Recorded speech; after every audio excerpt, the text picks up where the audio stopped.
právě to, co si člověk nese z domu, to, co vnímá, ty vzory a podobně. Že přestože si řeknete třeba, tak budu ho vnímat jako božského, tak vesměs jste o tom, že stejně si nacházíte partnera podvědomě toho, co člověk jakoby viděl ve svém okolí. A tak tomu patří, no. Ta změna toho, no nevím. No, jo, jako jde to, ale je to náročné a málo kdo má tu sílu té sebereflexe, že jo? No, co náročné. To je nejtěžší věc na světě. Protože si představte, že celý život jste krmení nějakými těmi, tou výchovou a společností a obrazy a svým vlastním mozkem. A to všechno vytváří ten rigidní obraz světa, ty fyzické způsoby chování a tak dále. A jako změnit to, dát to do závorek, dát si tu šanci, to je... Jako jde to, ale vlastně se vám zboří celý svět, že jo? Zjistíte najednou, že žijete v jedné velké iluzi. No a to stejně žijeme. No. A teď je o tom, jaké iluzi chcete žít. Takže dobrá zpráva je, zvolte si svou iluzi. Je to hezky vidět třeba i na zacházení sami ze sebou. To není jenom o vztazích mezi lidmi. Jak vnímáte sami sebe, že jo? Nebo co z toho, tak třeba dneska, no? Když vstát a říct si tak 8:30 ráno, kdo to vymyslel? Prší ještě, mlha. Jo, prostě den na houby. A prostě, když se takhle nastavíte, tak spíš z toho světa k vám budou přicházet signály, jako že fakt hrozně. Šedivé dlažební kostky tady. Kdyby vám chtěli prostě tu depresi vyloženě celé náměstí tím vyvážili. A nebo prostě stanete a zaměříte svou pozornost na to, někdo na nás, hele, docela zářivá žlutá, byla jako sluníčková vlastně. Když už není to sluníčko nahoře, pustím si tam aspoň z toho McDonaldu. Slunce v duši, že jo? Zakopčeník, no. A prostě podle toho, jak se naladíte, že jo, prostě celoživotní pesimisti, tak ku podivu se vám pak dějou spíš ty horší věci a prostě celoživotní pesimisti nepoučitelní a prostě furt byste viděli věci lepší, než jsou a minimálně jste šťastnější uvnitř, když už třeba na to občas někdy platí denku. No, dobrá, takže to je Platon. Dneska ten Platonův názor, že nic není, jak se zdá, vlastně potvrzuje kvantová fyzika jako věda, protože prostě se změřilo, že to tak. Ale o tom se budeme bavit i jindy příště a současná filozofie existuje, jmenuje se konstruktivismus, která říká všechno jenom druhý konstrukt. A tak dlouho, jak trvalo učení se toho, že to, jak vnímáme ten svět je realita, tak někdy stejně dlouho trvá od naučování se tohoto pohledu. Někdy to bolí, někdy musíte dostat pořádně přes hubu, abyste dokázali něco třeba v tom svém pohledu světa. Ale je to velká šance. My jsme se o tom bavili i minule trochu, u těch zaměstnanců třeba. Když jste přesvědčeni, že jsou neschopní, tak oni vám dokážou tu neschopnost. Když je budete vnímat jako kompetentní, tak vás často překvapí, že hele, oni lecos dovedou. To znamená, že ten váš obraz toho světa rozhoduje o tom, co se bude dít do značné míry. V těch vztazích i v tom pohledu sama sebe. Dokonce jsou i psychologické školy, třeba, které učí o tom, jak je to s lidskou osobností. Jestli jsme osobnost, která se skládá z těch minulých zkušeností a dneska si musím vzpomenout, jaký že jsem to byl včera. Aha, jasně, tak dneska bych měl zase být introvert, když to byli včera. Že? A jako, že žiju jako, v podstatě ve vleku těch minulých zkušeností, že se nějak pevně poskládají a pak existují školy, které říkají, osobnost je taky konstrukt. A kdo ti říká, že dnes nemůžeš být jiný, než byl včera? Vlastně i tvoje osobnost je svobodou. Samozřejmě omezená všemi těmi zakračujícími řetězy. Ego to říkáme. Jo? Ego. No, ego, tak záleží, jak ho máme silné, že jo? Některé ego říká radši nebýt a některé ego říká, ty jsi nejlepší a důsledný takový, no. Tak, dobrá, takže To jsme měli Platona, já ještě jeden takový příběh ze stejné firmy, jak jsem vám vyprávěl minule. O více firmách jsem vám vyprávěl, ale o té, jak tam místo toho sofisty nakonec nasadili toho filozofa. Jak jim ten hlavní zákazník oznámil, že odchází a jak oni potom... A dovyprávěli jsme si to až do konce, nebo těch 300 milionech, které nakonec udělal, ale bez toho původního klienta. Tak. To je vlastně, to je tento příběh, že ten idealismus vlastně, ten člověk, manažer, viděl jako možné něco, co v podstatě jako kdyby možné nebylo. A pak se ukázalo, že to možné bylo. A kdyby on si tehdy řekl místo 300 milionů 120, asi udělali 120. Zrovna jsem byl na rozvojovém programu pro jednu firmu celosvětovou v Hamburgu, nás učili lektory, jak máme po světě potom ty jednotlivé pobočky té firmy něco učit. A oni si řekli ze 2 miliard euro na 4 miliardy euro do roku 2020, myslím. Jo? Takže měli se takový vizi, zdvojnásobný obraty. A já jsem se jich ptal, no, že jak to máme těm místním lidem jako vysvětlit, nebo říct, jak jste na to přišli, jako jste 2 či 4. A oni říkají, because we can. To můžu zkusit. Protože můžeme. A jsem říkal, aha. A myslíte, že to mi vemou, ti vaši lidi tam dole? A oni říkají, dobře, tak ještě ti dáme druhou odpověď, because we have to. Pokud my neporosteme, tak nás ničí konkurence, takže nezbývá nic jiného, než dvojnásobně obraty. Děkujeme. No a teď to rozhodli do toho světa, já jsem přijel vždycky do té lokální země, teď jsem byl na Slovensku minulý týden, tento týden v Čechách. A oni už to měli rozpracované, ano, tak jestli to znamená 4 miliardy v celém světě, tak pro nás to znamená 8% nebo 25% každý rok, jasně, už máme ty business plány. Jsme teda pěkně naštvaní na ty Němce, kteří to vymysleli, ale v podstatě vidíme, že se to dá udělat. A dobrý to. Takže to je ten princip. Proč ti mládeži si vždycky vymýšlejí nesmyslné věci, proč nás nenechají normálně v klidu pracovat a dělat ty 2 miliardy. Přece nám bylo dobře. No. Tak jo, takže já myslím, že tím můžeme Platona pomalu končit. A stojí to za zamyšlení. Je to hrozná práce, ale dávat si do závorky to všechno, co vnímám, a pokusit se vnímat objektivněji, nezatíženěji, nebo dokonce trošku i jako vědomě se rozhodnout, že budu radši vnímat jako líp. Zažil jsem i případy třeba lidí před rozvodem. Fakt jako hodně pokažený vztah, kdy jeden nebo druhý naraz se rozhodl, jak už jste naprogramovaní, vidět jenom to nejhorší na tom druhém. A vy jste přísahali, že je to nespravitelné, že tak jeden z nich se rozhodl, že zkusí toho druhého vidět jiným očima, vyměnit oči. A naraz zjistil, že vlastně to jde snést. A když se to začalo takhle odvíjet, tak zjistil, že vlastně by se mohl i znova zamilovat. Ale to nepřišlo tak, že nejdřív přišel ten cit. To přišlo nejdřív to rozhodnutí. Tak jo, já tě teda budu milovat a já budu dělat, jako kdybych to cítil. Dělá. Naraz zjistí, ale to je zvláštní, člověče. Já i něco cítím. A obnoví v sobě ten cit a nakonec tu lásku. A ten vztah může klidně fungovat dalších x let dál. Samozřejmě lepší je, když to dokážou oba, což je bývá málo kdy, ale je to možné. A pak mně se to stalo v životě asi 3krát, něco takového, když jsme měli krize s ženou různé. A jako opravdu, to je doba, kdy se vám zdá, že všechno je špatně. A nejradši byste se vším sekli. A potom si to předprogramujete.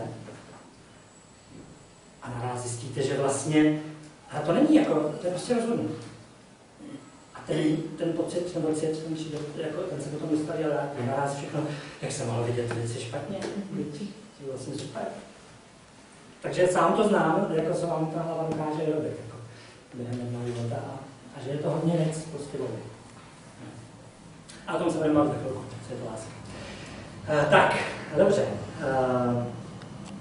Dokončíme ještě antiku. kromě Platona nás ještě učili na základní škole, nebo na střední, a už na základní nás učili dějepisu, že tam byli nějací přírodní filozofové ještě v antice. Vzpomínáte si, co hledali přírodní filozofové? Oni vlastně zkoumali tu přírodu, ten svět a hledali, jak to vzniklo, z čeho to vzniklo, hledali pravátku. No, takže arche. Co je tou primární pravátkou, z čeho to celé vzniklo? A byly různé názory, nějaký filozof říkal, prvotní, z čeho to vzniklo? Z vody. Voda je ta pravátka. Pak někdo přišel jiný a říkal, ne, oheň. Oheň je ta arche, ta základní látka, z které vznikl celý svět. Pak někdo říkal, ne, vzduch. Nebo božské logos, nebo něco. No, a různě si tak povídali spolu. Co myslíte? Tohleto filozofování o hledání pravátky, o základu všeho, může být námi něčemu dobré.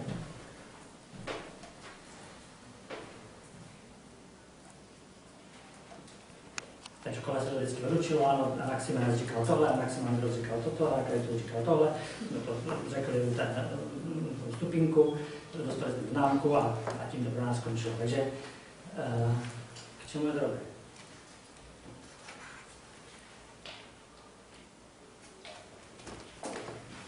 Nebo k čemu může být? Tak dobré, tak to může člověk nebere nic jako dogma, ale neustále hledá, co by ještě mohlo být jiného, co by mohlo stát za tím vším. Jedna aplikace. Vůbec dívat se, co zatím stojí, je přece taky aplikace. A dívat se, co by zatím mohlo stát a něco najdu a nezůstat do toho a zkusit, hele, mohlo by to být ještě něco jiného. Dobře, už to skoro mám, ale nemohlo by to být přece ještě jenom něco jiného. Jo? Je to vlastně taky zbavování se těch předsudků, nebo aspoň zmírňování, dávání více variant, alternativ. Tak to by šlo. Ještě něco?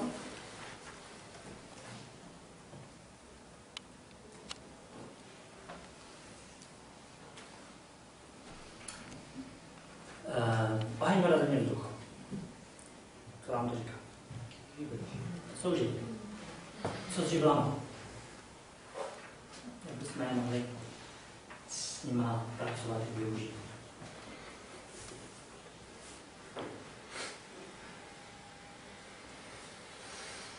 Nic, jo. Bych čekal, že víte, co s živlama. Tak když živel potřebuji využít nejde, že jo? No, nějaký jiný situaci. Jak? No, jak? Skrotit živel. No vidíte, a už jsme taky v těch mezilidských aplikacích. A nebo jiných. Jo, máte pravdu. To znamená, jak to vzniklo, ani voda, vzduch, že to byly opravdu přírodní živly. To znamená, ničivé síly v přírodě, které ten člověk antický vnímal nějak. Že? To znamená, jestli mohl to největší nebezpečí samozřejmě od člověka, války a tak, ale ještě větší od živlů. Takže přijde povodeň, požár, zemětřesení, uragán, nebo co je to silnější. V té Americe, jak se to jmenuje?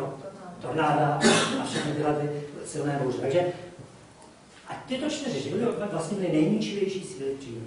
Oni si řekli, aha, ty je dobré mít na své straně. Jinak si je naklonit. Takže vzniklo z toho částečně náboženství a částečně nějaká forma práce s těmi živly. Jaká? Když říkáte, začali je využívat vlastně. A využíváme je dnes, jsou to vlastně zdroje energie pro lidstvo. Takže když si to vezmete, veškerá energie je živlová. To znamená, buď vyrábíme energii z ropy, což je něco mezi zemí a vodou, že? Nebo geotermální energie, nebo sluneční, nebo větrníky, větrné elektrárny, takže ze vzduchu, nebo jaderné elektrárny, zase kombinace mezi hmotou, čili zemí a ohněm. Takže kam se podíváte, my vlastně nemáme nic jiného jako zdroj energie než 4 živly. Oheň, voda, země, vzduch. Tak, to je civilizace. Takže můžete se pustit do podnikání v nějakém energetickém oboru, ještě neuděláte chybu. Dost se tam vydělává. Tak další aplikace. Když je to zdroj energie, mohla by být oheň, voda, země a vzduch zdrojem i psychické energie? Nejenom té. A jak?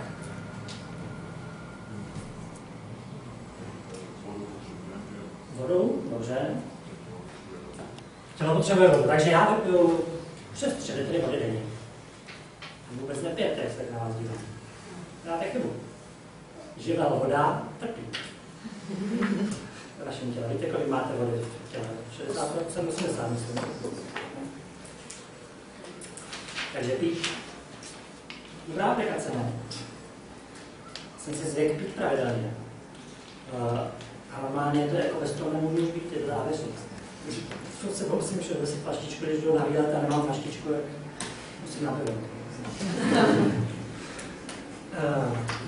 Další ještě, jak můžete psychickou energii čerpat z vody? Jít se zaplavat, dát si sprchu, studenou horkou, obklady. A pozor. Většina lidí toto dělá, ale naprosto bezmyšlenkovitě a pak to nemá ten život. A když se bavíme o psychohygieně, čerpání energie, tak když ale tomu věnuju pozornost, tak to něco úplně stoupnu si do té sprchy a nechám se obmývat, nechám si zase nějaký čistý rituál. To si nic myslím. Antické lázně vlastně. No, lázně byly antice tohle, že? Prostě využít tu energii té vody k tomu, aby dodala energii i duši. Tak. Takže vám budu. Co oheň? Jak využijeme oheň psychicky? Teplo, zatopíme si, usne. Jak ještě? Uvaříme si na ně. Čučíme do plamenů. A když hodím do plamenů a jako opravdu nechám se působit, tak to nějak osvěžuje, že? Volně. Takže oheň by taky šel. Vzduch. No, víte, kolik z nás nedýchá? Já třeba nedýchám. Vždycky spomenu, aha, dýchej. Jo, to je lepší. To přece uvolňující, základní relaxační technika, že vůbec všímám si svého dechu a když tak se občas nadechnu trochu i víc. A nebo si představím, že při tom výdechu se zbavuju z plodin a při tom nádechu nabírám energii a hned to funguje. Nemusíte chodit nikam na žádné platit drahé. Takže vůbec dech, práce s dechem, je jedna forma, že vám vzduch dává energii, ještě nějaká? Klimatické podmínky, že jo, hory, lítání, zajít si na čerstvý vzduch, vůbec vnímat, víte, kolik vás opravdu jako vnímá, že vás něco ovývá, že je to vlastně příjemné, že je to dotek s přírodou, že to jako není, jen prostě jdu do práce a foukám. No, takže ta všímavost na věci je vlastně základní regenerační nástroj, nebo prostě, že jo. Tak to je vzduch. Ještě jsou další způsoby, za vzduchem, třeba pírka používají, to je taky vzdušný vlastně dotek. No, a potom země. Co se zemí?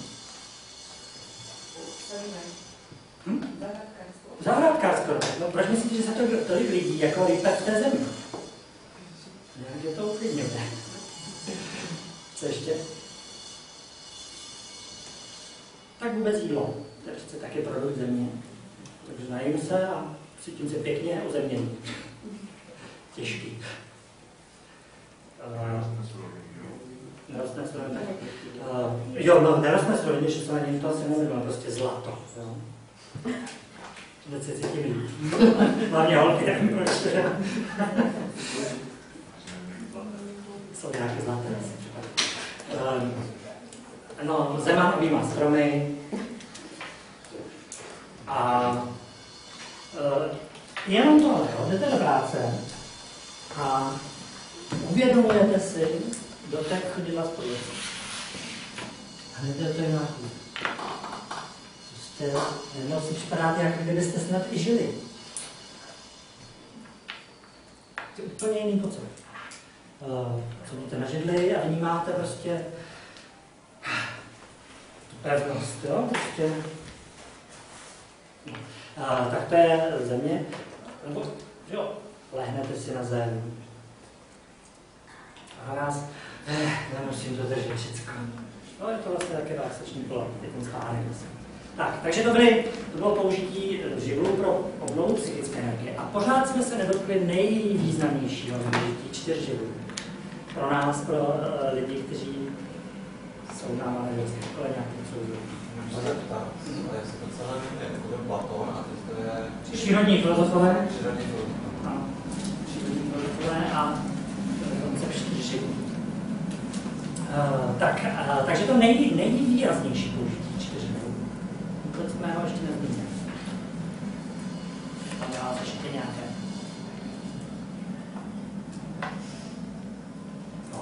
Voda, vzduch. To jsou horoskopy. No nevím, že ty živly ovlivňují nás jako lidi, že takhle si dělí přece horoskop, že? Ano. Vzdušná, zemská, ohnivá. A ohnivá a vodní znamení. Znamení. Znamení. A ty znamení mají mluvit o čem? O nějakých povahových rysech, převažujících. A to je nejvýznamnější použití 4 živlů pro nás. Živlová typologie. Typologie osobnosti. Typologie člověka. Jeho charakterů, charakteristik, povah, způsobu chování. Tak třeba ohnivý člověk. Jaký je ohnivý člověk? Kolerické. To je cholerik. A jaký je? Výbušný. Jaký ještě? Plný energie. Ambiciozní, jasně. Ale jde mi o ta přídavná jména, která popisují oheň. Jo? Abyste věděli, že to fakt má co do sebe. Znětlivý. Všechno, co můžete říct o ohni, platí o ohnivém člověku. Zapalující.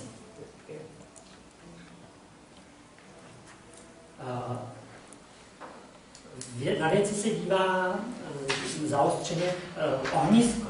Jo? Ohnisko zájmu. Prostě zaměřený člověk. Ale.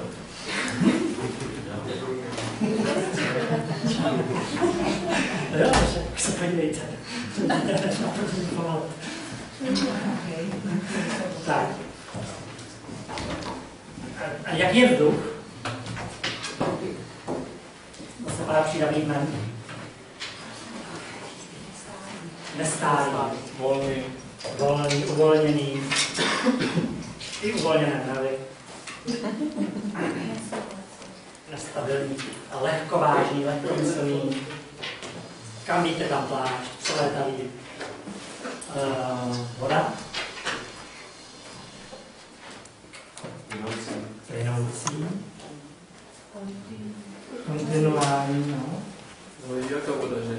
To jsou vodopady nebo nějaký rybník? Přesně tak.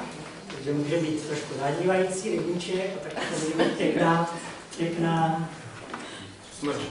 smršť. No. Tichá voda břehne. Hluboká. Co jsme měli? Země? Pragmatický. No, vlastně. Ale ten pragmatismus úplně nesedí, ještě tam je ten i ohně. Typické vlastnosti země, zemského člověka. Usedlý. Stárý. Těžkopádný. No, takže všimněte si, že to sedí i z hlediska jako přídavných jmen popisujících vlastnosti člověka. Většina je totiž živlové povahy.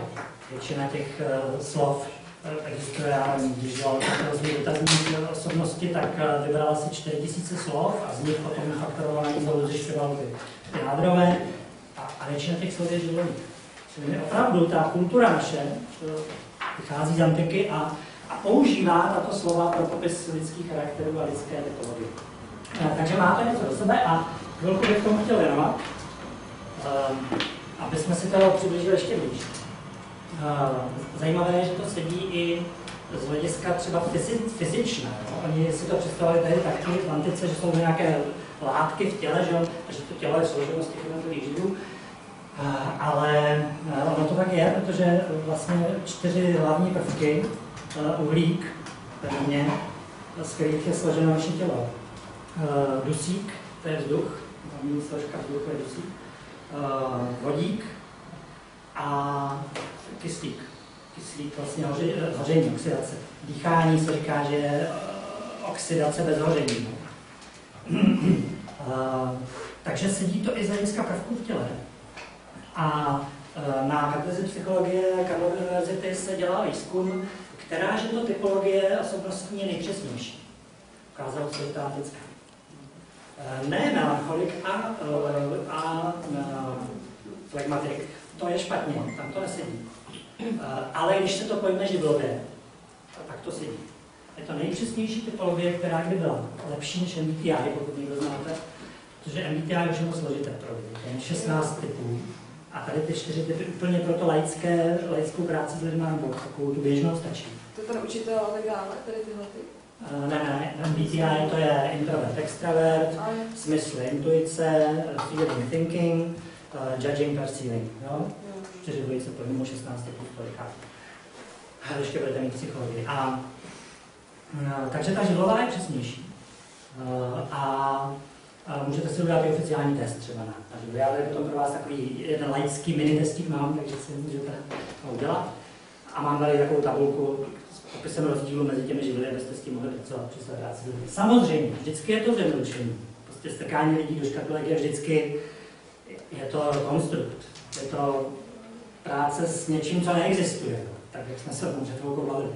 Ale je to konstrukt, který může být užitečný, když víme, že je to konstrukt, a když chápeme, že je to zjednodušení, ale pomáhá některé věci vnímat, vykládat. A hlavně, víte, co bylo antickým ideálem z hlediska těch živlů? Jak to mělo být správně ve zdravé osobnosti člověka?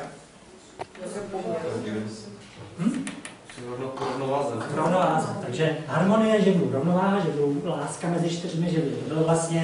To byl ten antický ideál a říkalo se tomu pátá esence, pátý živel, kvintesence. Vlastně. Znamená, kvintesence znamenala mít všechno v rovnováze. Takže když alchemisti potom hledali kámen mudrců, tak hledali vlastně něco takového, rovnováhu v životě. No. Takže ten test, který existuje na ty živly, tak je Radan Bach-Boucher, je autor, psycholog pražský. U něj v jeho firmě si můžete udělat speciální test, město v Prahu.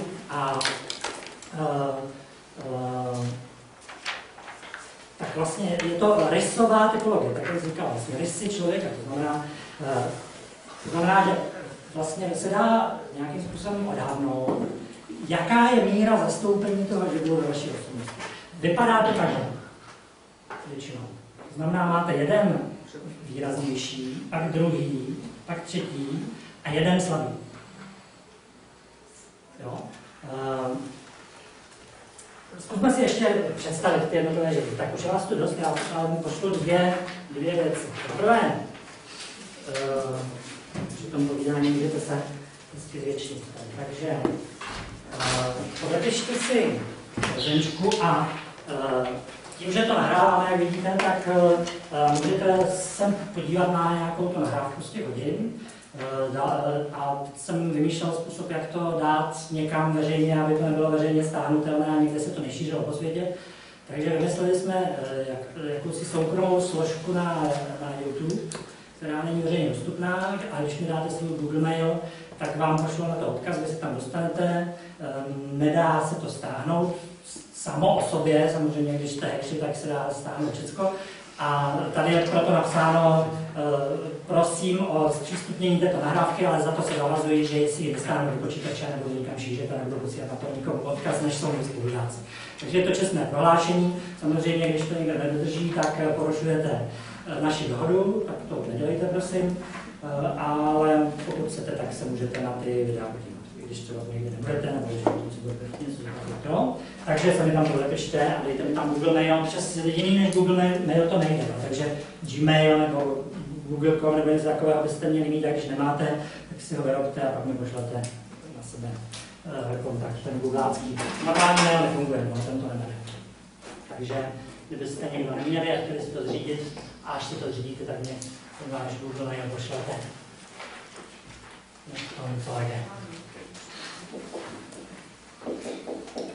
Tak, dobré. Takže, těm živlům ještě napadne.